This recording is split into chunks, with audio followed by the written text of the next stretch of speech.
Hello दोस्तों। आप क्या सोचते हैं स्वर्ग जाने के लिए किसकी चीज़ की आवश्यकता है? यदि आप सोचते हैं कि धर्म की आवश्यकता है, रीति रिवाजों की आवश्यकता है, जो धर्म के रीति रिवाज हैं, तो मैं कहना चाहता हूँ ये बिल्कुल गलत है आपका सोचना।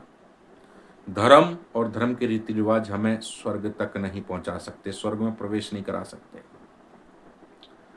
धर्म और धर्म के रीति रिवाज स्वर्ग के अधिकारी नहीं है, स्वर्ग के नियम नहीं है।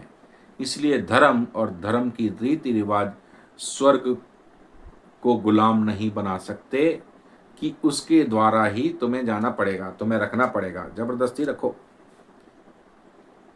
स्वर्ग के लिए, स्वर्ग में जाने के लिए स्वर्ग के ही नियम, स्वर्ग के ही ईश्वर के द्वारा हमें स्वर्ग में प्रवेश मिल सकता है। स्वर्ग में पवित्रता अर्थात धार्मिकता का वास चलता है। धार्मिक यदि मनुष्य बन जाएगा, धर्म का नहीं, धार्मिक यानी कि पवित्र। पवित्र मतलब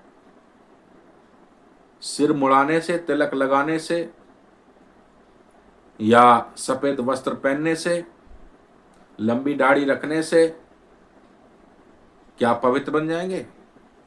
ऐसा नहीं है।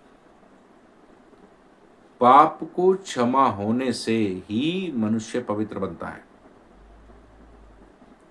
पाप को ही मनुष्य को अपने जीवन से नाश करना है, और वो पवित्रता ही, धार्मिकता ही उसे स्वर्ग राज्य में प्रवेश कराएगी।